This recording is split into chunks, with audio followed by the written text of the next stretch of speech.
G'day everyone and welcome to Inside Rugby. My name is Mark. I'm a Kiwi rugby fan who's living here in beautiful Cancun in Mexico. In this video I'm going to be reviewing the game that's just finished between Leinster and Leicester in the Investec Champions Cup. The first knockout round this weekend, and the winner of this game would go on to play in the quarterfinals next weekend. This game was played at the Aviva Stadium in Dublin in front of 40,000 spectators today. A good crowd turning up for this one.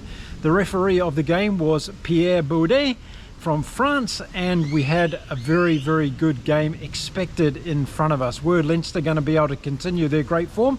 Of course, they had the great win over the Bulls last weekend, and we're expecting to see them carry on that type of form. But let's have a look at what actually happened in this game.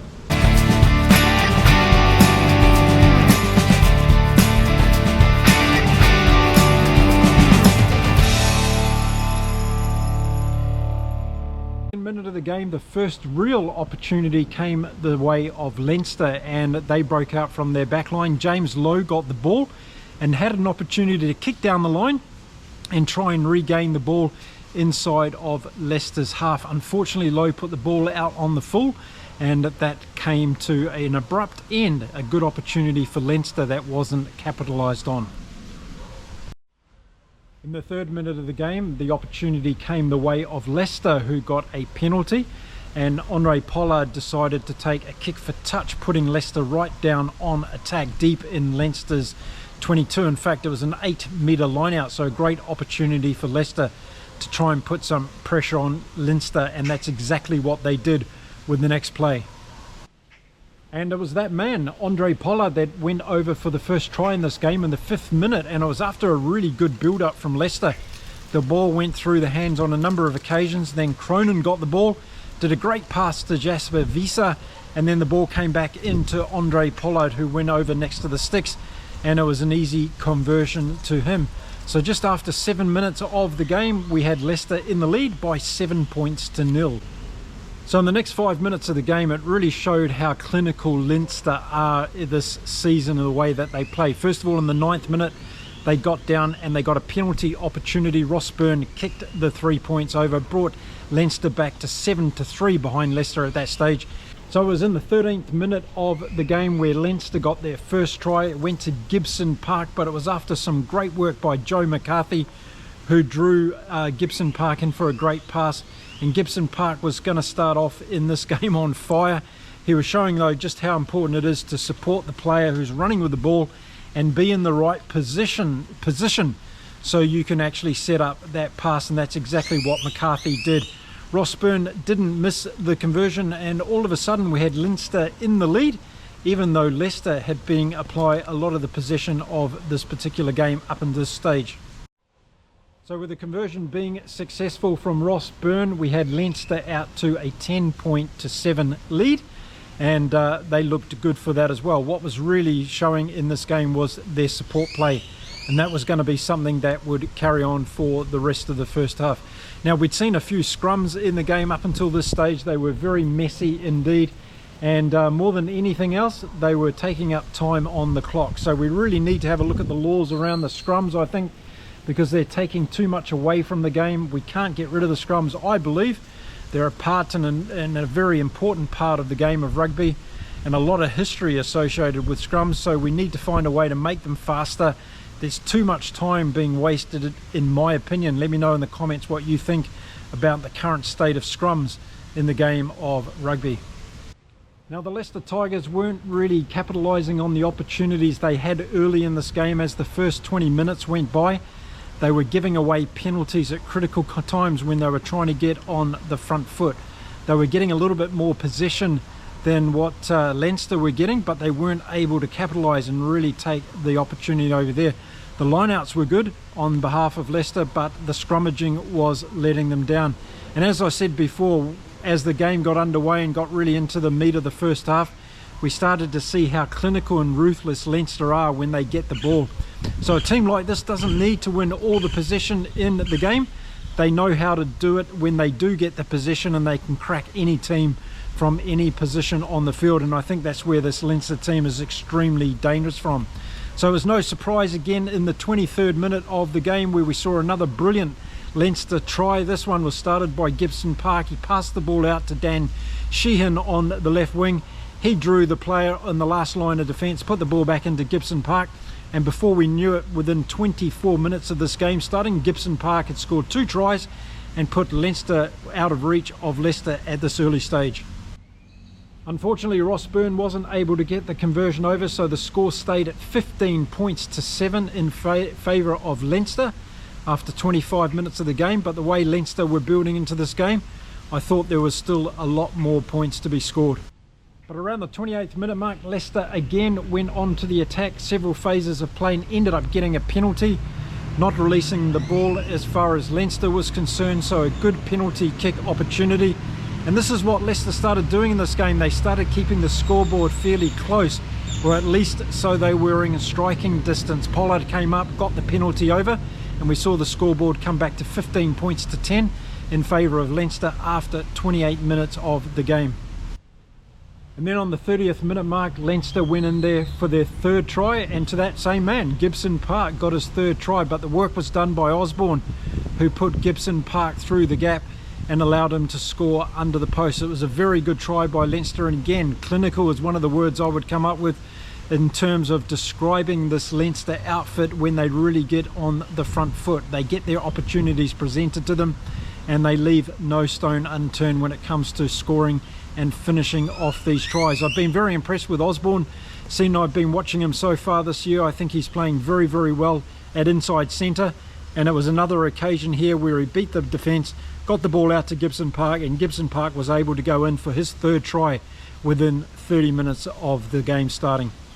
The conversion was successful from Ross Byrne, so it was 22 points to 10, and Leinster again were threatening to get away with this game. But we had about 8 minutes to go until half time, and it was Leicester's opportunity again to go on the attack and try and get several phases of attack going. They were working very well, looking very dangerous, getting down towards the Leinster line, and in fact it looked like they were going to score, but that man Joe McCarthy went in there and did a fantastic steal in the 36th minute of the first half, got the ball back from Leinster, and they were able to clear the ball and get out of danger. It really was a great steal by Joe McCarthy, and how many times do we see him do that? He's been absolutely on fire so far this year, right back to the beginning of the Six Nations when he was in the Irish team playing against France and Marseille. He's still doing it right now in the Champions Cup competition as well. A great steal from Joe McCarthy, and he saved Leinster's bacon on that particular occasion. A couple more minutes ticked by and we got to half time, and the half-time score ended up being 22 points to 10 in favour of Leinster. I thought they played ruthlessly in that first half. Leicester showed us enough that they were still in this game, and if they came out and scored first in the second half, then it might put pressure back on Leinster.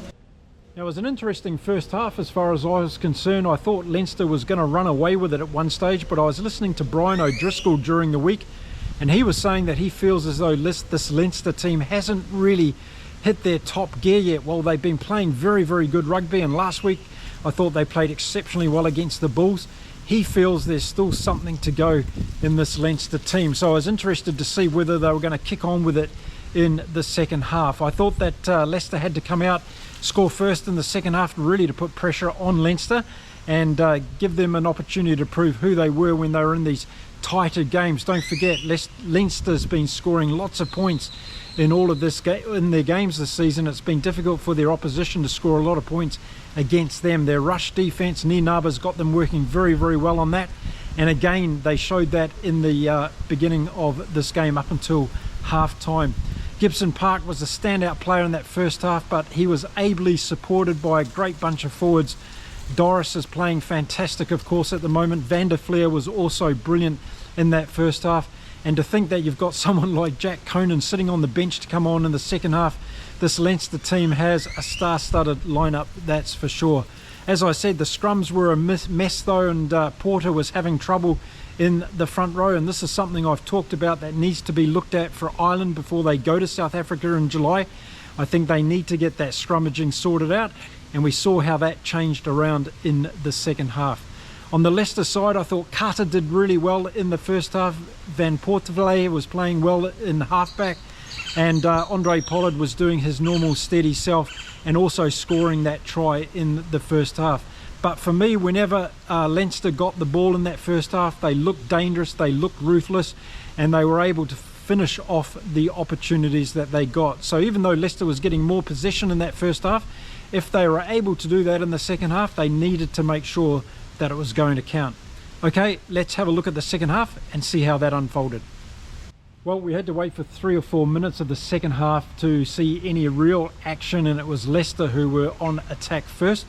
They got a good opportunity to go deep into Leinster's 22 again with an attacking line-out, and it looked like there was a good opportunity for Leicester to get in and score some points. But James Lowe came in with an intervening deliberate knock-on, got him sent to the sin bin for 10 minutes, and put Leinster down to 14 men. So I thought Leicester would have thought at that stage that they got a little bit of wind in their sails with that early chance in the second half. Were they going to be able to capitalise when Lowe was off the field for 10 minutes? That was going to be a big part of this game, I felt. And it was 1 minute later in the 46th minute that Cronin went over from the rolling maul from Leicester, scored a very, very good try as they put a lot of weight on the Leinster forwards that were trying to hold them up over the line, but Cronin got the ball down. It was a good try to Leicester. They were back in this game, scoring first in the second half. Unfortunately, Pollard just hit the post with his conversion attempt, so the score was 22 points to 15 in favour of Leinster. But it was game on. I thought there was an opportunity here for Leicester if they were able to get more points on the board. How were Leinster going to respond? That was going to be the big call now. So it was around about this time of the game that Cian Healy came on for Leinster, and that really started to change the temperature of the scrums. In fact, the whole front row was changed for Leinster, and as we saw that happen, immediately we saw a change in the scrummaging, and Leinster started to be a little bit more dominant, pushing Leicester around. So we got to the 49th minute of the game, and it was a critical stage of the game right here because Leicester were getting some more of the ball. They were looking attacking. If they could score again, they were probably going to get close to the score of Leinster at 22 points to 15 at that stage. They were running in a good attacking phase out the back, but unfortunately the ball got intercepted by Henshaw. He took off and ran 40 metres to score a try under the post against the run of play at that stage for Leinster. And that put some daylight on the scoreboard. So very unfortunate for Leicester. I thought at that stage they were making some good play. The pass was not on though, in terms of the long pass that they were trying to get out to their outside backs, and Robbie Henshaw was just waiting for the ball. He grabbed it and headed off to score the try for Leinster. Ross Byrne made no mistake with the conversion, so Leinster were out to 29 points to 15, and it was time for Nienaber to make some changes. So Jack Conan came on for Leinster at that stage, and I was really interested with about 20 odd minutes left in the game to see what impact he was going to have. Now, were Leicester going to be able to come back from this break and play, this opportunity that stuck itself up for Leinster? What were the Tigers made of for the remainder of the game? Well, the next opportunity came the way of that man I just spoke about, Jack Conan, who got the ball from the base of an 8-metre scrum out from the Leicester line. He went for a run trying to get to the line, and unfortunately as he was going down to score the try, he dropped the ball, or actually got a little bit hit out of his grasp, I think, and the TMO made the decision that it was a no try. So that would have really blown out the score for Leinster. Leicester, good defence on that one. They got the ball out of Conan's hands, or at least made him drop the ball, and saved a try on that particular occasion. 61 minutes into the game and Joe McCarthy's day was done. Again, another fantastic game from this young man, 22 years old, and he's playing rugby. He's going to be a superstar for many, many years. Really loved watching him play, and I think he was fantastic for Leinster again today. Through to the 67th minute, and we saw Ross Byrne go in and get a nasty knock during a tackle. He came off the field, and his brother Harry came on to finish the game.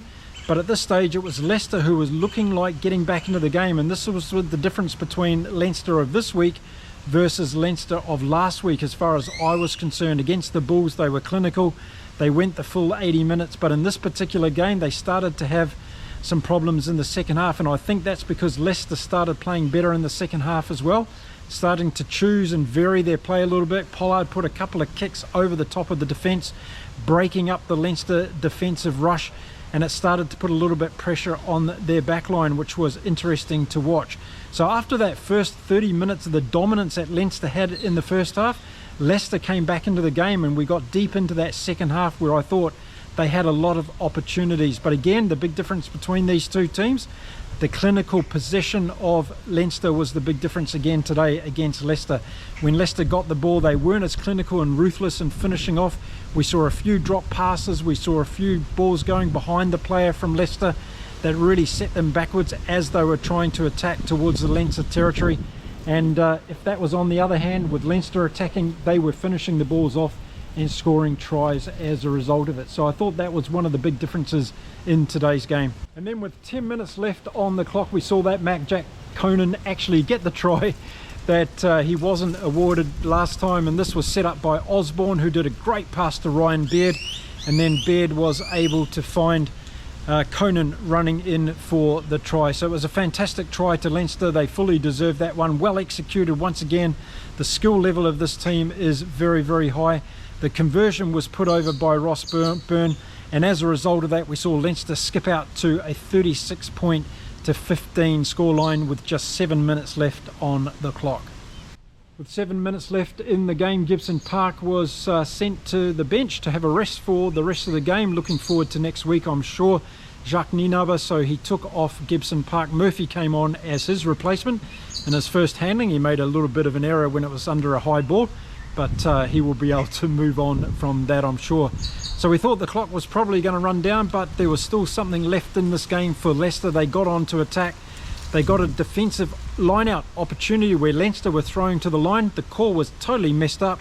The ball got into the hands of Clare for Leicester. He went over for a try from 5 metres out, and it was a consolation try to Leicester at that stage of the game. One of the safest kicking boots in the game of rugby today. Andre Pollard got the conversion over, of course, so it was 36 points to 22 with just a few minutes left in the game. And it was an opportunity to see whether Leicester was going to get another score in the game. They gave it a go for the last couple of minutes, but it wasn't to be, and that was the final score in the game. 36 points to 22 in favour of Leinster. I don't think they played as well as they did against the Bulls last weekend. As I said, it wasn't an 80-minute display this weekend, and I think Jacques Nienaber is going to go away and say, look guys, we played well for the first half, but we've got to be able to kick on in the second half. In the quarterfinal match next weekend, they're going to play La Rochelle, and I'm sure Ronan O'Gara is going to have a few tricks up his sleeve to try and take on this Leinster team next week. There's going to be a very, very interesting game. It's going to be played in Dublin at the Aviva Stadium again, and I'm sure we're going to see a massive crowd turn up to this one. But in summary of this game, I think Leinster did enough in that first half to really put the pressure on Leicester. Leicester weren't clinical enough, although they had some good players across the field. I thought Pollard played well. I thought Carter had a really good game for Leicester. He was busy in the action. He was really good at taking the ball up, but he was also good in the defensive moves. And if we look at it, we had a couple of tries there for Leinster that were a little bit fortunate, particularly the intercept try as well. The rest they did well though and worked for, and they looked very, very clinical. But they're going to need to go 80 minutes against La Rochelle next weekend if they're going to have any chance of winning that game, I think, Leinster. And that's one thing I think they're going to have to put their discussion around at training this week, on making sure they keep themselves mentally in the game for 80 minutes. But look, they've got a mighty squad to choose from. I don't think Gary Ringrose is going to be back next weekend, even though he was carrying the water bottles today. But I think Henshaw's doing a fantastic job in the middle anyway, and Osborne is as well. I think those two are playing really, really well together, so I don't think they're going to miss too much there. We'll have to wait and see what happens with Ross Byrne's injury and whether or not he keeps him out of the keeps him out of the game for next week. I don't know at this stage. But we're looking at those Leinster forwards. You've got Doris, Van der Fleer, Conan, all playing fantastically well. Sheehan, of course, Furlong, and they've just got this massive squad that they can call on to come on and do the damage in the second half, and that might be something that they're looking forward to next weekend. Also on the Leicester side today, a couple of other players that really caught my eye. Jasper Visa had a fantastic game, I thought, as did Montoya, the Argentinian hooker. He's always a handful with opposition teams, and he was doing some great work, particularly in the breakdown and doing some of the great carries up today. And also Schillick as well at the back for Leicester. I thought he had a pretty sound game in a losing team. We saw Freddie Stewart take a couple of high balls pretty well today, but he hasn't really been able to kick on since he's been dropped from the England team, and I think that's had a little bit of an impact on Freddie Stewart's confidence. So there we go, a fantastic game of entertaining rugby, I would say, today, but there's a few things that I think Leinster need to go away and work on. They're going to have to make sure they're in the game mentally next weekend to take on La Rochelle. I think it's going to be a fantastic game though, so let me know in the comments how you think they're going to go in that game. But also let me know what you think of their performance this weekend versus Leicester. Do you think they played better or worse than they did against the Bulls? And who were the players that really stuck out for you in this Leinster team this weekend? So there we go, that's my review of the game this weekend, the first knockout game of this year's Investec Champions Cup for both Leinster and Leicester.